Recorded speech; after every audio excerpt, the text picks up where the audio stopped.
All right, so good morning. We are going over the quadratic formula in those notes. So I'm just going to go ahead and share the whiteboard with you because that's what we're going to work from initially to go over that front page of the notes, which is the deriving the formula part. And I will tell you that as a student myself, when I first learned this, my algebra teacher was a very good algebra teacher. And actually, when I first started teaching, I was doing some subbing work and things like that, and actually wound up subbing in her class, and her kids were still learning very well. But she never taught us where this formula came from. She just said, here's this formula. You need to memorize it. You can use it to solve quadratic equations, so on. But she never showed us where it came from. And so until I actually started teaching algebra, I never actually knew where it came from. I just knew the formula and that it worked, but I never understood actually where it came from. So now that I'm teaching algebra, I like to actually explain where this comes from so that it hopefully makes a little bit more sense as to why this formula is not some sort of magic formula, but that it actually works. So I think what happened is somewhere along the line, somebody got tired of completing the square for every single different type of problem and thought, why don't I just complete the square for this basic format using A, B, and C, and then I don't have to go through the process that we've been going through the last few days, right? Where some of us are like, I don't understand how these fractions are working and all of that. And I can just plug it into the formula. So whoever that was some sort of genius probably. But let's talk about what happens in this formula and how, or where it comes from and how we get there. So the formula, again, at the end, we'll look at it and talk about it. But process is that this is just completing the square. So they took the standard form of a quadratic equation of ax squared plus bx plus c equal to 0, and they solved it for x. Okay, so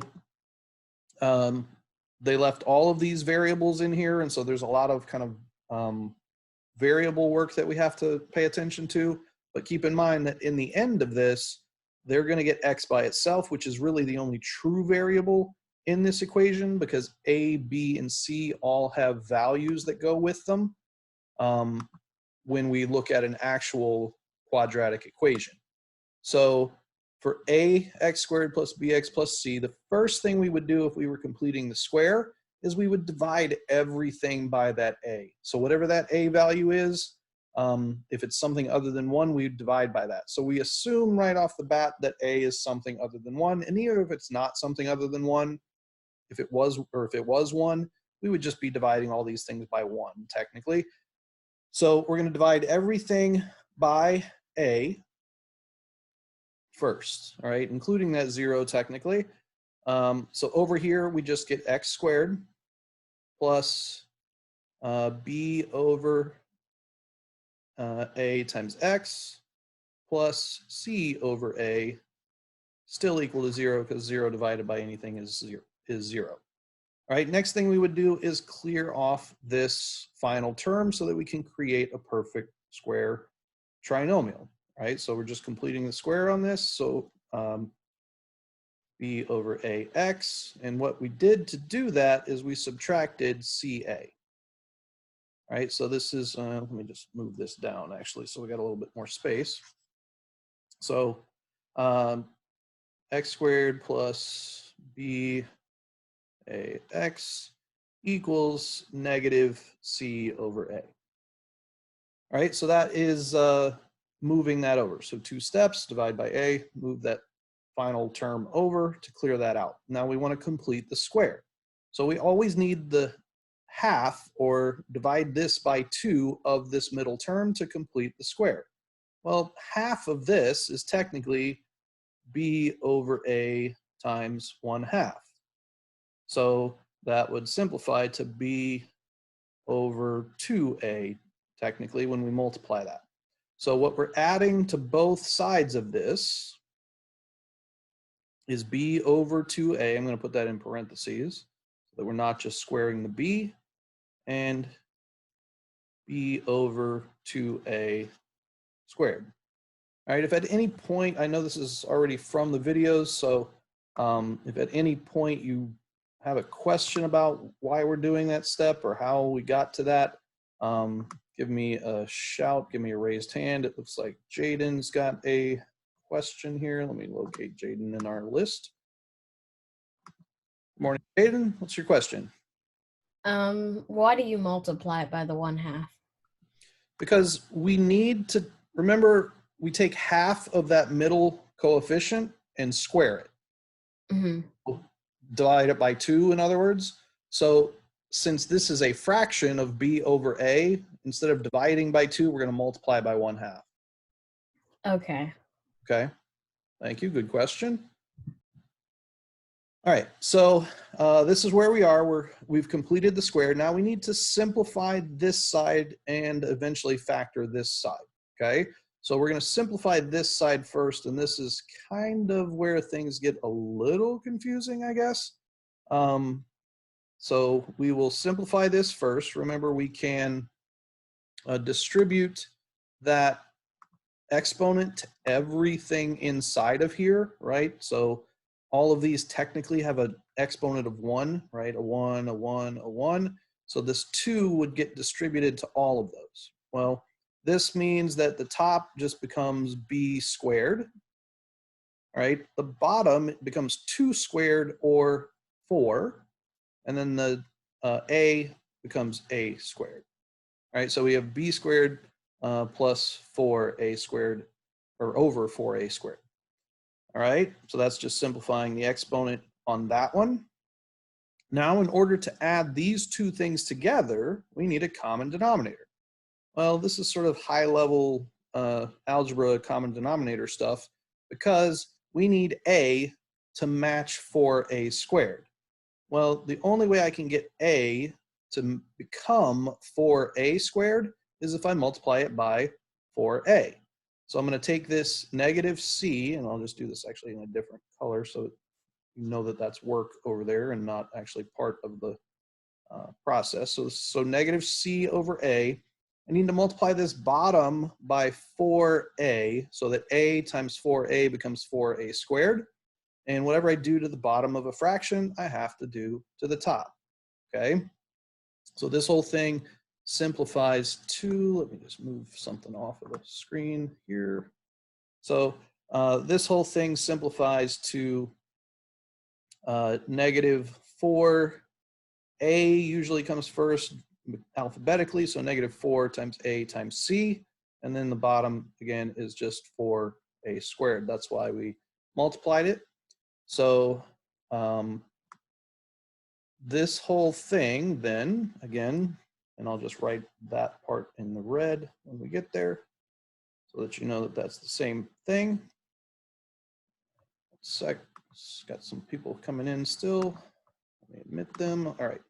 So this became, from that process of finding that common denominator, it becomes negative 4ac over 4a squared, right? And that's all plus the b squared over 4a squared, right? And when we're adding fractions, right, even if they're weird, complex algebraic fractions like this, when we add them, we don't actually add the denominators, right? If it was 1/4 plus 2/4, it becomes 3/4. It's not like we add those denominators. The denominator just stays the same, which is why we got that common denominator.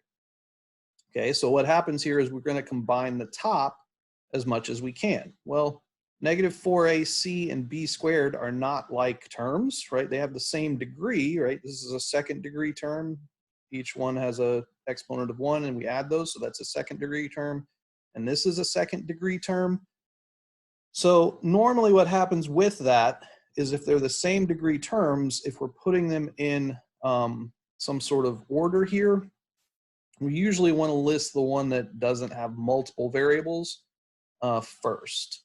So in this case, we would list this as b squared minus 4ac on the top. All of that still is over 4a squared. All right, so we have simplified that side. I know you're like, that's not simple at all. But we don't have any more operations that we can do with the variables there. okay? So this side is the one that now we need to factor into its binomial format, all right? It's going to be the squared binomial. So again, first term comes from that. That's the x, right? Second term comes from what we added and squared. So the second term is b over 2a. And then the sign comes from that. So it's a plus. Okay. Anybody got questions at this point? I know this is sort of repeat of the video itself. Just want to see if as we're doing this live, if anybody has questions as we go. All right. So if you're all still with me, we'll continue. So at this point, I need to take the square root. So I'm going to take the square root of this side, and I'm going to take the square root of this side. Okay. Now, when we are taking the square root of this side, this one's fairly simple because it's just going to be what's in the parentheses. So we get x plus b over 2a. All right, now over here, again, keep in mind that we can actually, when we take this square root, we can look at it as the square root of the top, which is b squared minus 4ac, and the square root of the bottom, which is 4a squared. Okay, now, when we look at this, when we take the square root of something, okay, it's sort of like absolute value in that way or parentheses in that way. It's a grouping symbol. Before we take the square root, we have to be able to simplify everything in here into a single term. So I can't just take the square root of b squared and call it b, because I would need to actually, if these all had values, the b, the a, and the c, I would need to do the square and the subtraction, or multiplication and subtraction, before I took the square root. Okay, so since I can't do that, this is as much as I can do on that top. Okay, is just call it the positive and negative square root of that.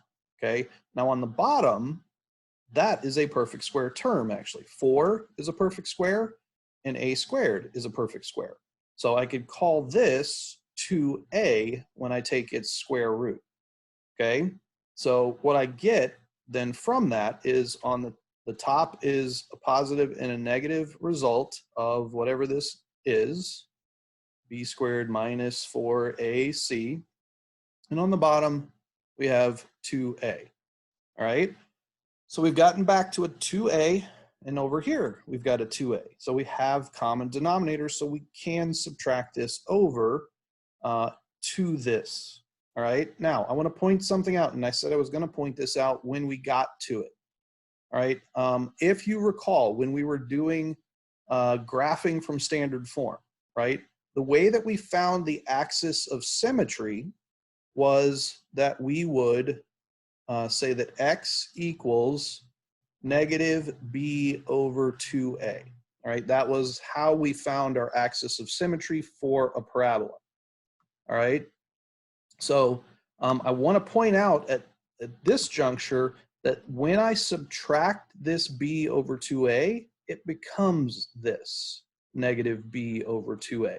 All right, and so when I move that over here by subtracting, I'm going to actually have that part, or part of the quadratic formula is this part from finding our axis of symmetry. So I'm going to subtract this 2a, and I'm going to subtract this b over 2a. Well, b is not in a radical, so it technically is a rational number. So it would go first in front, and we'll assign the negative to that b. All right, so x is now by itself. We have solved for x. So on the front of this is going to be that negative b plus or minus the square root of b squared minus 4ac, and all of that is one fraction over 2a. All right, so notice the part that is not in the radical, part that is not in the square root symbol, okay, is that negative b over 2a. And then we are adding or subtracting things to figure out what's happening outside of that. So that negative b over 2a is our axis of symmetry, okay? And that's where that comes from, and why we were using it is the part that's not the radical the negative b over 2a is our axis of symmetry for the parabola, okay? And then we're adding and subtracting things to figure out where it crosses the x-axis then, okay? So that is the quadratic formula, all right? And it is significantly easier to use if you know it than completing the square, okay? Completing the square, as you've found, has a lot of steps, okay? And if it deals with fractions and things like that, this will generate the fractions that you need much more quickly than going through the full process of completing the square. So like I said, somebody along the way probably just got tired of completing the square to solve their quadratic equations and figured this out. And I don't know exactly when that happened, but like I said, they were a pretty smart person to come up with this, because it is a formula that keeps you from having to complete the square then. So factoring and things like that are still certainly faster than using this, I think, if you are adept at factoring. But this is certainly a faster method than completing the square, okay? So two reasons why I taught you completing the square. One is so that you can understand where this comes from. And two is that completing the square, that actual process, this part up here where we take half of something and square it and add it on, that process appears in multiple places. Calculus, trigonometry in particular, you will see completing the square again, okay? So I wanted to make sure that you knew how to do that as you get into your higher level high school courses as well, okay? So any questions about where this came from, the process by which we got there? Obviously, I'm not going to ask you to repeat this process. To be honest with you, normally if we were in school together, this would have, on your test for this unit, would have been your extra credit question. Okay, I would give you extra credit if you could actually go through the full process on the test and complete the square and get that quadratic formula. So unfortunately, not being in school, I'm not going to be able to add that on there for you. So any questions at all on that? All right, it doesn't look like we have any hands. So let's go take a look at then the practice problems in particular. The example problems were already on the other videos. So we'll take a look at the practice problems for this. Clear this off then. So the first practice problem using the quadratic formula was x squared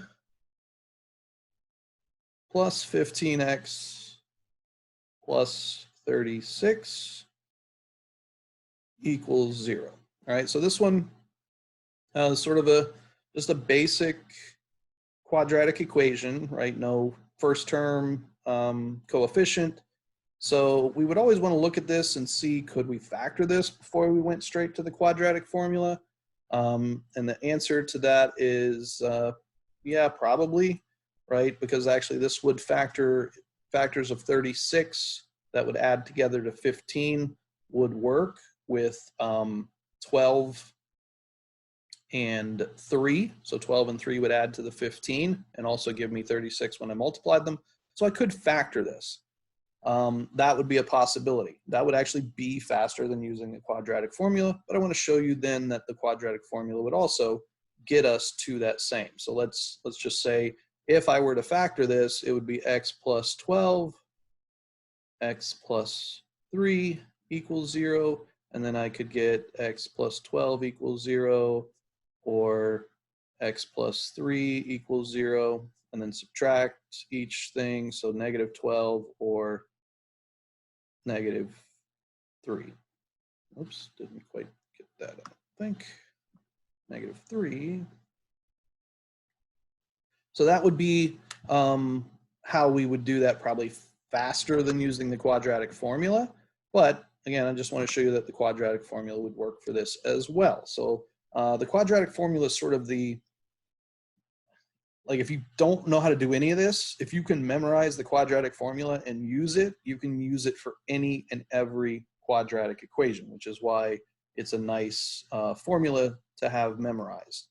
And if you didn't watch the video of those two ladies singing their song, it's pretty amazing, actually. They came up with that song, and it actually kind of sticks in your head if you're a musical person. So, but let's take a look at this. So first thing we want to understand is that our A coefficient is 1, our B coefficient is there, and our C term is there. So in our negative B plus or minus the square root of B squared minus 4AC all over 2A, and this is X equals this, we're going to fill in B 2 places, A 2 places, and C in 1 place. Okay, so we have, first of all, negative B means the opposite of B. So if this was negative 15, it would be positive 15. So in this case, it's negative 15. So if it's a negative number, it becomes positive. Don't just always leave that negative. All right, plus or minus the square root of B squared. Well, B is 15. All right, and again, if this was negative 15, when we square it, it should become positive. All right, be careful with that with your calculators. I remember we've talked about that several times. A is 1. C is 36. All of this is still under that radical. And then on the bottom, we have 2A, or 2 times 1. All right, so simplifying in here, I usually do this when I show my steps. I'll fill in the whole thing. When I show my steps, I usually do this and this in one step. So this is negative 15 plus or minus 15 squared is 225. All right, minus this, that, if I'm just doing this mentally, that's 4 times 30 is 120. 4 times 6 is 24, so that's 144 over on the bottom 2. Okay, so now I'm going to simplify in here, and 225 minus 144, I believe, is so 40. No, let's see. Probably should just do this not in my head. 225 minus 144. I don't have my calculator with me at the moment, so we're just going to do this the old-fashioned way. So that's 1, and that's going to be 8. So 81. So here, so really this would become the square root of 81. I'm just going to cross through this and call that 81. So square root of 81 is 9. So we've got negative 15. This is where I'm going to split it into 2, especially if I'm getting a rational number coming out of there, like 9. So I'll say 15 plus 9 over 2, or this is the minus part, negative 15 minus 9 over 2. All right, negative 15 plus 9 is negative 6. Divided by 2 is negative 3. This is negative 24 divided by 2, which is negative 12. All right, so same thing that we got from up here, which again, faster process if it does factor, but you can get the exact same thing here, okay? I would always suggest factoring if it factors for any method, okay? Questions on use of that at all? All right. So let's take a look at the last practice problem then, or the second practice problem, which is also the last, and that is the 3x minus 9x plus 5. All right, clear. Okay, and so 3x squared, minus 9x plus 5 equals 0. If it doesn't equal 0, you have to make it equal 0. So if there's something over on this side, for example, right, like if this had started off as this, right, if it started off as 3x squared minus 9x equals, say, -5, right, we would add 5 to both sides to get it to here. Always have to make it equal 0. You got to get it into the standard form of the equation before it will work. Okay, you can't have anything over here other than 0. All right, so once we have that, we're just going to fill in, again, the -b plus or minus square root of b squared minus 4ac, all of that over 2a. All right, and this is what x is going to equal. So opposite of b, again, as I said, if it's negative, it becomes positive. So this would become a positive 9. Okay, from that, that's our b term. Let's just underline them up here again. So this is a, this is b, this is c. All right, and so we get opposite of b, that's positive 9, plus or minus square root of b squared. I'm going to put it as -9 squared in parentheses. Please make sure to remember to do that on your calculator, or just understand that that's always going to come out as a positive number. So -4 times a, which is, this case is 3, times c, which is 5. Okay? And then all of this is going to be over 2a, which, I'm sorry, let me just fill in our a value here. Forgot that for a second. So that is also 3. All right, so we get 9 plus or minus, this becomes 81. This becomes 20. 4 times 5 is 20, times 3 is 60 over 6. So continuing this, down here, we'll simplify what's in there. And again, I usually will just kind of cross through this rather than writing a whole new step. So that just becomes 21.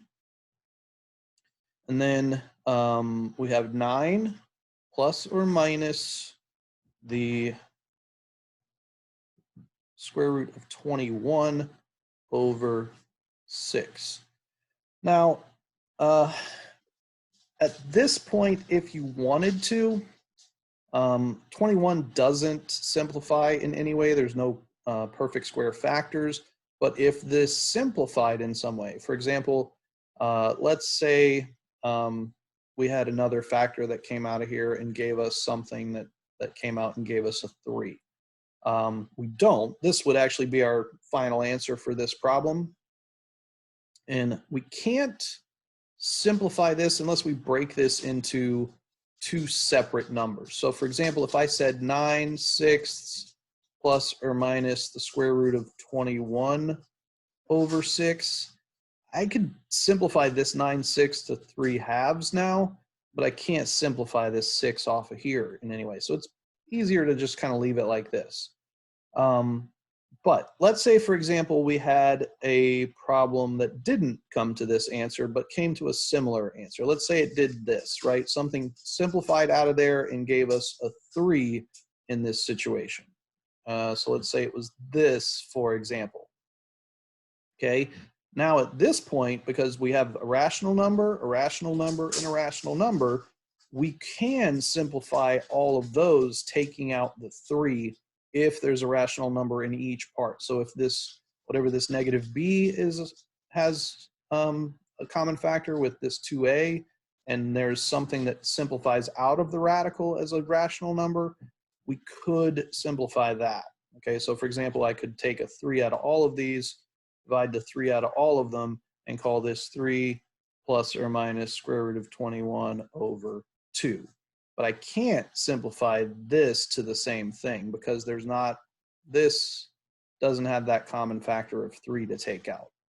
All right, so hopefully you're good with that. Does anybody have any questions on those 2 practice problems at all? All right, so Anna, looks like she's got her hand up. Let's go there. Good morning, Anna, or afternoon, I should say. Good afternoon. So why did you cross off the 9 and the 6 again? Why did I cross it off on this one? Well, like I know you crossed it off to simplify it, but Mhm. like they can't go into each other, so They have a common factor of 3 though. So like I was just saying, if this didn't, like if this technically is our answer right here, right? okay. If we had a problem that simplified to this and we thought we were done, right? This actually could have simplified one more step, because this 9, this 3, this 6 all have a common factor of 3 that I could divide out of them. Okay, so if we get this sort of triangle of rational numbers here in the formula that all have a common factor, you can actually simplify them. But if you don't have a triangle of rational numbers that has a common factor, it has to stay like it is. Okay, so but we didn't really have to simplify it. No, this should be your answer here. Okay. Yeah. And then I have another question. Yes. So like at the beginning, like the problem has the 3x and the exponent of 2. So we wouldn't divide all the numbers by 3 to make it x. No, that's the good thing about this formula, is you don't actually have to do that step. It's already included in the formula. Okay, thank you. Yeah. All right. Any other questions? And that was a good question by Anna. Thank you. Any other questions that people might have? All right. So what we're going to do then is we will split into groups. Your IXL section today is BB11. Let me show that to you real quick. Stop sharing that for a moment so I can get to it. And IXL. So BB11, all right, is solving a quadratic equation using the quadratic formula.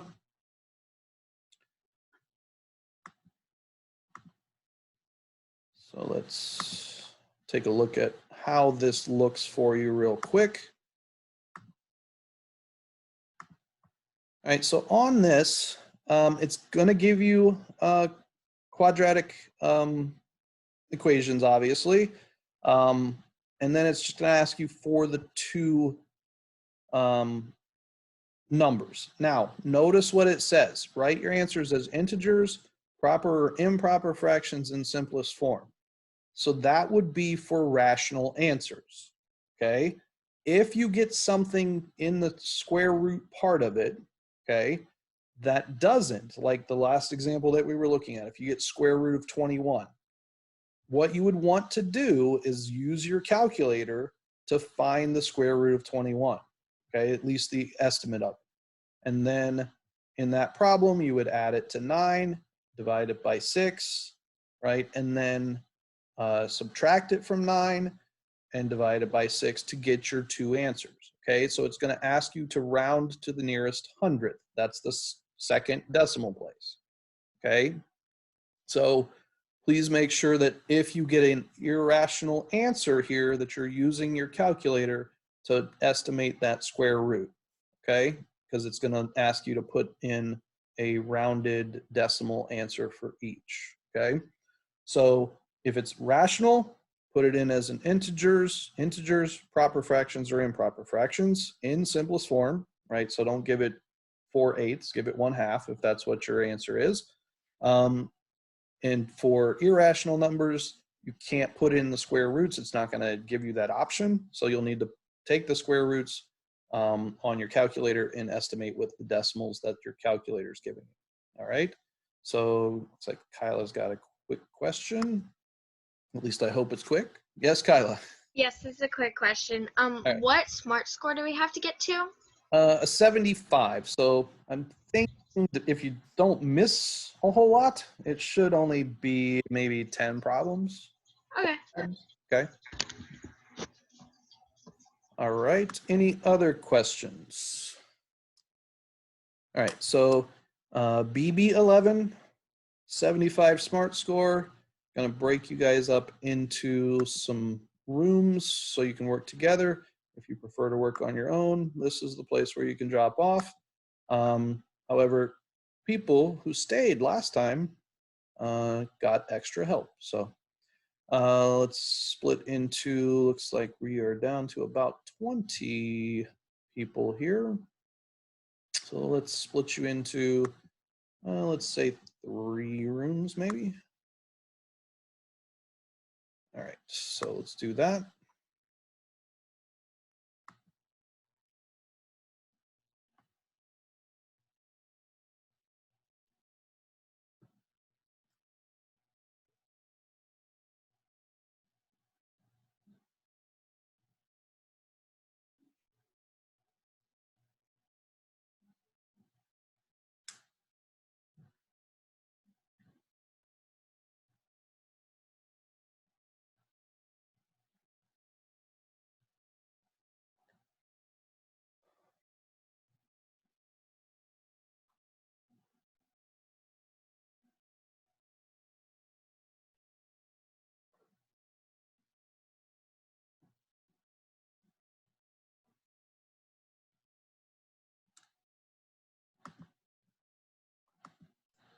Hey guys, I'm gonna move you to other rooms that have more folks in them. It looks like most of the people that wound up in this room kind of dropped off. All right, so I'm gonna move you guys over to rooms that have people in it.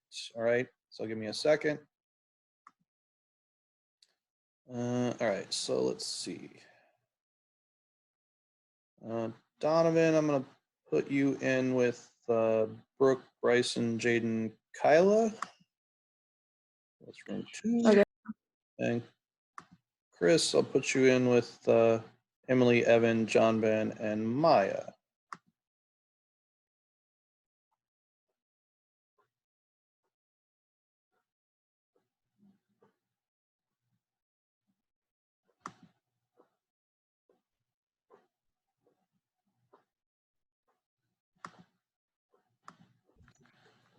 Did someone in this room have a question? I just got a notification, but it went away quick. Is that you, Evan? Yes.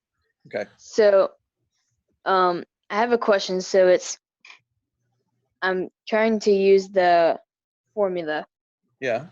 and all right. So here's the question: It's 4. Oh wait, is that pointing at me? Yeah. Wait, how do you flip around? Oh wait, there we go. So is that, and whenever I try to do the equation, in the square root, it ends up being a 0, and I don't know what to do. Okay, so let me just see. So that's technically 4x. I mean, they're using s, right? Yeah. And let me just clear off my whiteboard so I can just put it down here. All right, so that's 4x plus 4s squared. Oops. 4s squared plus 8s Yeah. plus 4. Yeah. Okay. All right. So here's what I would do with that one. If you recognize, just like with any quadratic equation, if you recognize that all of them have a common factor, I would divide it out first before plugging it into the formula because it just makes the number smaller. So I would divide everything by 4 and call that s squared plus 2s plus 1. Okay. All right. And then plug it in, and it may still come out as 0. That's possible. If you come out with 0 in the square root, that means it only has one solution. Okay, so even though it's giving you 2 boxes, just put in that one solution. It should be okay with you just putting in the one if it has one.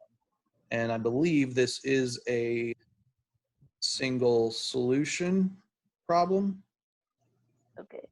Because it actually is a perfect square trinomial already, which means it would be x plus 1 times x plus 1 if you factored it, or s plus 1 plus s plus 1. So yeah, that's going to have a single solution. Wait, Mr. Peters, so you only simplify if all 3 numbers can be simplified by 1? Remember? Yeah, if you've got a common factor among all of them, yeah, If you don't, then you just move on. just plug them in as they exist. Okay, thank you. Yep. All right, heading to the other room. So hopefully that helps everybody with Evan's question. Thank you, Evan, for the question. Well, I'll be back if you guys need me. Give me a shout. Hi, Kyla. Hi, I had a question. Yes. So, when you're talking about the negative, minus 4ac, Yeah. what happens? My a term is squared. So do I put that in, or do I just leave it and just take the original term? Well, the a term is always a squared term, but the coefficient is just a. So whatever the number is appearing there is your a value. Okay, got it. Question from the other room came up that Evan got to a question that the square root came out to 0, which means that you can't add or subtract 0 and get something different. Mm-hmm. If you get a square root of 0, that means you're only going to have one solution. All right, so if that happens, don't be like, oh my gosh, I don't know what to do here. It's just one solution. Even though there might still be 2 spots for answers, just put in the one answer. Okay. Also, I have a question, Mr. Peters. Yes, So, Jaden. I got a fraction for the b term that's 7/4.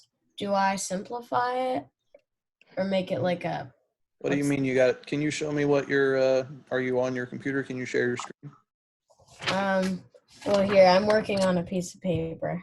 Okay, so just tell me the original equation. Oh, there it is. Okay, so Jaden, for this formula, you don't need to complete the square. Oh, you don't? Simply replacing A, B, and C in the formula with whatever those A, B, and C's are. Okay, the formula is already doing all of the completing the square work for you. So your B term would be, was it 7 or -7? I don't remember.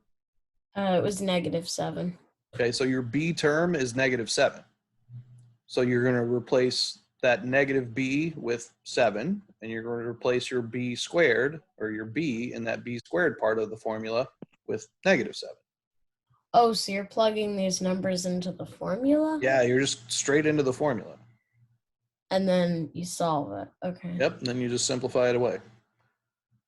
So I got to this part.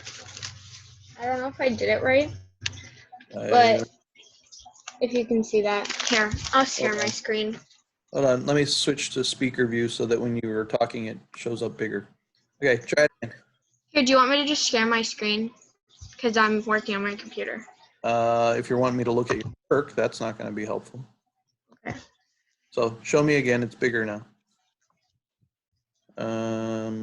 All right, so you're at -3 plus or minus square root of 25 over 4. Yep. Okay. What do I do now? Well, you take your square root now. But your square root's going to be 5, right? Yeah. So you're going to have, it was -3 on top? Yes.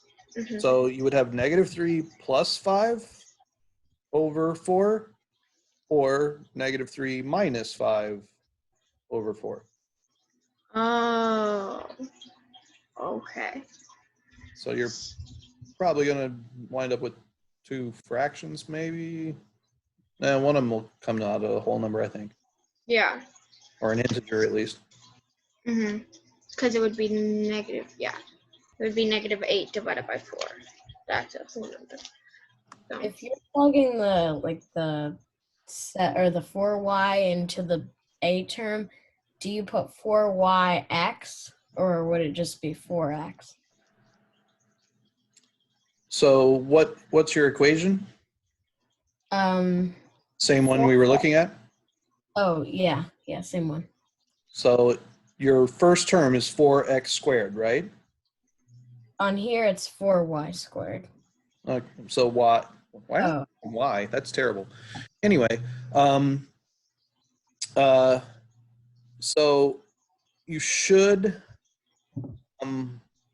just be using the numbers. There should be no variables going into this whatsoever. So it wouldn't show, so it'd just be 4x squared? So, yeah, technically. So your a value is 4. So when you plug in the a to the negative 4ac part of the equation, a is 4. Okay. Mr. Peters, Yes, Bryson? could you do the square root of 92? No. So that one you'll want to do on your calculator and find the approximate value, which is probably somewhere between 9 and 10 something, but you'll need to use your calculator to find that. Okay.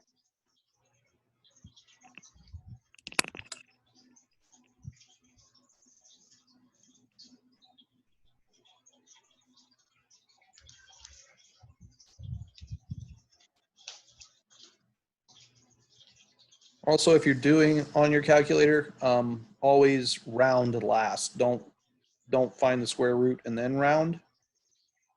So you may have to do like a memory like of that like answer for the addition or something like that. Because most of the time it'll be fine if you round after taking the square root, but sometimes you may be a decimal off or something if you round too early. Hey, Mr. Peters, Yeah, I got to one of those things where it equals 0. yeah. It's what it looks like is it's -6 plus or minus the square root of 36 minus 36 all over 18. What do I do? What was your original equation? It was 9g squared plus 6g plus 1 equals 0. Okay. So you have a square root of 36, is that what you said? Yeah, because it's the square root of 36 minus 36. Mm-hmm. So it would be 0. So after you take the square root, you get 6 plus or minus 6 over 18. Is that what you said was on the bottom? Yeah, 18's at the bottom. Okay. So only one of those is going to come out as 0. The 6 minus 6 will come out as 0, but the 6 plus 6 won't.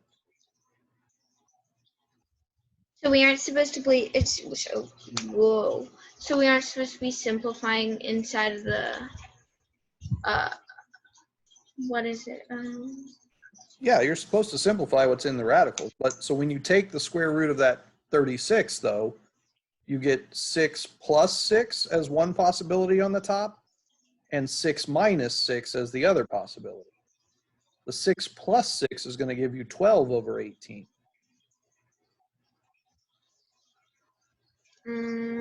Which would simplify as a fraction, but the other part would give you 6 minus 6, which would give you 0 over 18, which is 0. But the whole what I was saying about what Evan's question was is it's not that part of it became 0 when you did the subtraction or addition, it's that the square root itself, like when he simplified the b squared minus 4ac, that came out to 0. So he was taking the square root of 0. So, okay. So what if okay. So you're I'm still confused. you're still getting two solutions. You're going to get a fraction and 0. Well, it would be negative, for one of them, it would be -6 over 18. If, The first part, -6? yes. Oh, I thought you said it was 6. No, it's -6. Okay, so if it's -6, then the plus 6 part will give you 0. The other part would give you -12 over 18. Okay.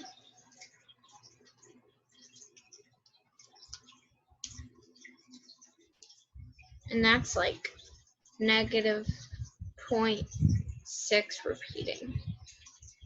Okay, but it's a rational number, so it wants it as a fraction. Oh, so it would just be negative 12 over 18. No, because that can simplify. Okay. Just by 2. No, 3. no, 4. Wow. no. 6. Why? They're both Oh. divisible by 6. Yeah, I'm a little dumb. Not really. It's okay. Mr. Peters, how do you find on your calculator the approximate amount again? Take the square root of it on your calculator. Okay.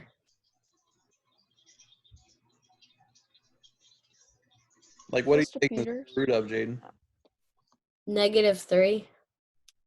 You got a -3 in your radical? Yeah. You did something wrong then. Because that's going to be if you get a negative number in your radical, that means it's a no solution problem. And I don't think this section has any of those. Oh, okay. Mr. Peters? Yes. So I got this question wrong, and it says that the correct answer is -3 or blank answer. Did you get 0 in your square root? I don't think so. Are you on your computer? Can you share your screen with me so I can look at the original problem? Okay.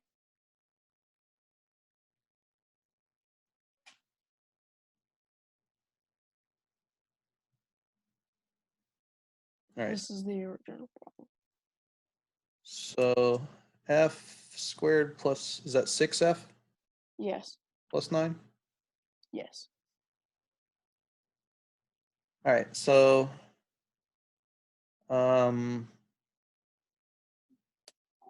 just tell me about your radical for a second, just the b squared minus 4ac part. B squared should have been what?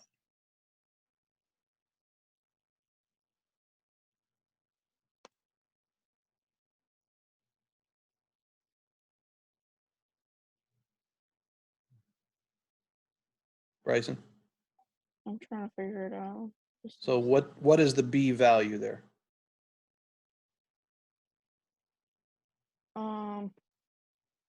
The b value would be 6, right? Okay, so yeah.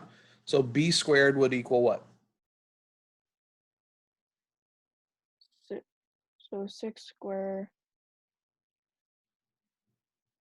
6 squared. That would be 36. Okay. And then the minus, let's just talk about we'll do the subtraction here in a second, but the 4ac part.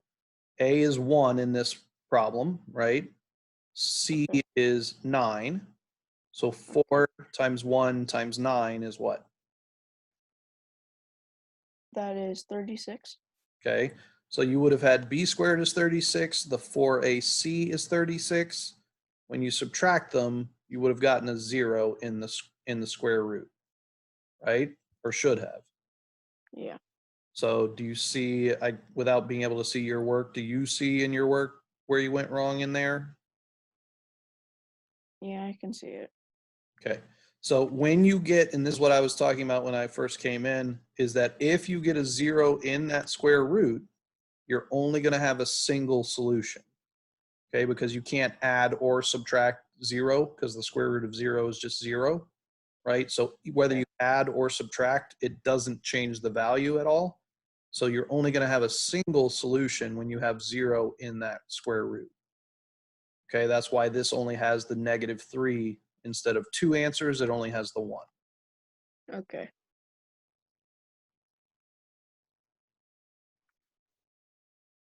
I got it now. All right. All right.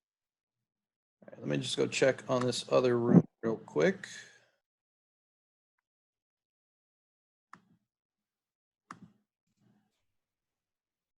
All right, you guys okay in here? You want to go join the other room?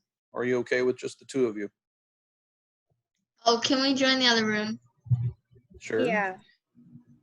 Thank you. All right, let me do that.